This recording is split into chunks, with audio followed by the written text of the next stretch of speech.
Hello dear friends, तो कैसे हैं आप लोग। उम्मीद करता हूं कि आप लोग जहां भी होंगे अच्छे होंगे। तो आज मैं आपको क्वेश्चन ऑफ द डे में मतलब क्यूओडी में ज्योमेट्री में एरिया ऑफ ट्रायंगल का बहुत ही छोटा सा क्वेश्चन आपके सामने लेके आया हूं, जिसको आप मतलब अपने आप में दमदार क्वेश्चन है और आप इसको क्वेश्चन को सॉल्व करने का प्रयास करिए।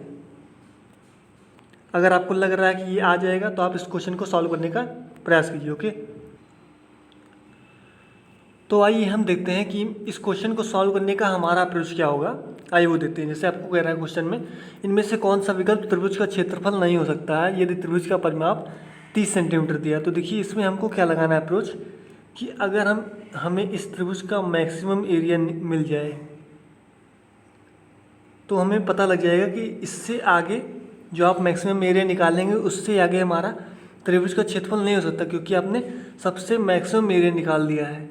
जैसे मान लीजिए मैंने इस त्रिभुज का मैक्सिमम एरिया निकाला कितना, 25। तो आपने 25 मैक्सिमम एरिया निकाला, इस 25 से आगे बड़ा आपका त्रिभुज का क्षेत्रफल नहीं हो सकता। 25 से छोटा हो सकता है क्योंकि आपने 25 सबसे बड़ा सबसे मैक्सिमम एरिया निकाला है। इससे ज़्यादा आपका मैक्सिमम एरिया नहीं हो सकता है। बात कुछ क्लियर हुई।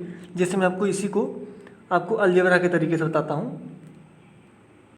तो हमको क्या करना है, हमको अगर इस त्रिभुज का मैक्सिमम एरिया मिल जाए तो हम क्वेश्चन को सॉल्व कर ले जाएंगे। तो आइए मैं देखता हूँ आपको अलजेब्रा से कैसे मैं समझाऊंगा आपको। देखिए, तो देखिए आपने अलजेब्रा में एक चीज़ पढ़ी होगी, अगर आपको x प्लस वाई का मान दिया जाता था, x प्लस वाई अगर आपको 10 दे दिया जाए और आपसे पूछे एक्स वाई की मैक्सिमम वैल्यू क्या होगी। अगर आपने अलजेब्रा पढ़ा होगा तो आपको ये पता होगा। अगर आपसे पूछ ले एक्स वाई की, एक्स गुणे वाई की मैक्सिमम वैल्यू क्या होगी, तो आप कैसे निकालेंगे। तो कहेंगे एक्स और वाई की हम कौन सी मैक्सिमम वैल्यू रखें कि हमें एक्स और वाई का मैक्सिमम मान मिल जाए, अधिकतम मान। तो हम क्या रखेंगे, पहले तो हम 9 1 रख के देखें। 9 1 10 होता है, लेकिन 9 गुणे 1 क्या होता है, 9 होता है। अभी देखिए मिला। अब देखिए हम 8 और 2 रखेंगे, 8 10 होता है। 8 गुणे 2 कितना हो जाएगा, 16 हो जाएगा। फिर हम रखेंगे 7 और 3, 7 3 10 होता है, लेकिन 7 गुणे 3 करेंगे तो आपका 21 हो जाएगा। देखिए फिर से मैक्सिमम मिल रहा है। कुछ वैल्यू हम और रखते हैं। अगर हम अगर रखें 6 और 4 10, 6 4 भी 10 होता है, लेकिन 6 गुणे 4 क्या होता है, 24 होता है। देखिए फिर से मैक्सिमम मिल गया। अब हम क्या रखें, अब हम रखते हैं 5 5। तो 5 5 10 होता है। अगर आप 5 गुणे 5 करेंगे तो आपको 25 मिलेगा। तो अगर आप देख पा रहे होंगे कि हम एक्स और वाई की हमें मैक्सिमम वैल्यू कब मिल रही है, जब हम एक्स और वाई को समान रख रहे हैं। जब हम एक्स और वाई की वैल्यू को समान रख रहे हैं तब हमें एक्स गुणे वाई की मैक्सिमम वैल्यू कितनी मिल रही है, 25 मिल रही है। तो इसी काम को हमको इस क्वेश्चन में अप्लाई करना है। क्लियर हुई बात। आपको क्या करना है, किसी संख्या का अगर आपको मैक्सिमम मान निकालना है तो उसको आपको एक्स और वाई का मैक्सिमम वैल्यू रखनी पड़ेगी, मतलब बराबर मान रखना पड़ेगा। जो मान आपने एक्स में रखा हो या मान आपको वाई में रखना, तभी आपको मैक्सिमम वैल्यू मिलेगी। क्लियर। तो आइए हम देखते हैं इसको कैसे सॉल्व करना है, इस क्वेश्चन को। क्लियर। तो हम इसको इरेज कर देते हैं। अब हम अपने क्वेश्चन पे आते हैं। तो हम देखिए अपने क्वेश्चन पे आते हैं। तो आपको कह रहा है यदि त्रिभुज का परिमाप 30 सेंटीमीटर है, तो हमने मान लिया कि त्रिभुज की भुजाएं हैं ए बी और सी हैं। ये हमने भुजाएं मान लिया और इसका परिमाप आपको दिया गया है। परिमाप क्या होता है, तीनों भुजाओं का योग। इसका परिमाप आपको दिया है 30 सेंटीमीटर। तो मैंने क्या कहा, अगर इस त्रिभुज का अगर आपको मैक्सिमम एरिया निकल जाए तो हमें आंसर पता चल जाएगा। तो मैक्सिमम एरिया मैंने आपको अलजेब्रा तरीके से क्या बताया, अगर आपको मैक्सिमम एरिया निकालना है तो आपको सभी भुजाओं को समान करना पड़ेगा, तभी आपको मैक्सिमम एरिया मिलेगा। तो हम क्या करते हैं, इस ए को 10 रख देते हैं, इस बी को 10 रख देते हैं और इस सी को 10 रख देते हैं।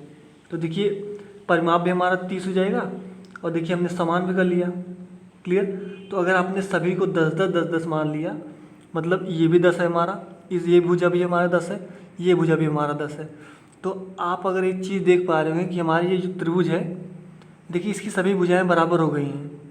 मतलब ये कौन सा त्रिभुज हो जाएगा, ये समबाहु त्रिभुज हो जाएगा। क्लियर। अब आप समबाहु त्रिभुज का वो लगा दीजिए क्षेत्रफल वाला फार्मूला। तो क्षेत्रफल वाला फार्मूला क्या होता है समबाहु त्रिभुज का, अभी तो आपने पढ़ाया नहीं मैंने आपको, लेकिन अभी जान ली √3/4 इंटू ए स्क्वायर। ये मतलब क्या होती है, जो आपकी भुजा होती है। तो आप इसको सॉल्व कर लीजिए, तब आपको मैक्सिमम एरिया निकल जाएगा। तो √3/4 ए स्क्वायर मतलब क्या, 10 रखेंगे तो 10 का स्क्वायर क्या, 100। अब इसको भाग दीजिए, 4 दूनी 8, 4 पंचे 20, मतलब 25 √3 आया।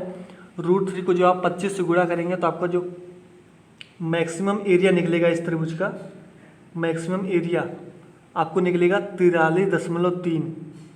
ये आपका सबसे मैक्सिमम एरिया निकला है। क्या निकला है? ये सबसे आपका मैक्सिमम एरिया निकला है। मतलब इस एरिया के बाहर आपका एरिया नहीं हो सकता, मतलब 43.3 से ज़्यादा आपका एरिया नहीं हो सकता है, क्योंकि आपने 43.3 आपने इसका सबसे मैक्सिमम एरिया निकाला है।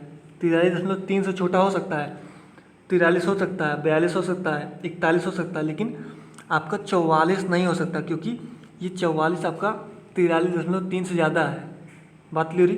क्योंकि आपने 43.3 इस त्रिभुज का सबसे मैक्सिमम एरिया निकाला, अधिकतम एरिया, इसलिए आपका इस क्वेश्चन का जो आंसर होगा वो हमारा 44 होगा।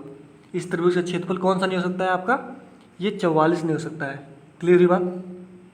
तो जिनका भी आंसर 44 आया था उनका आंसर बिल्कुल भी करेक्ट था। तो अभी के लिए हम इतना रखते हैं क्वेश्चन ऑफ द डे में।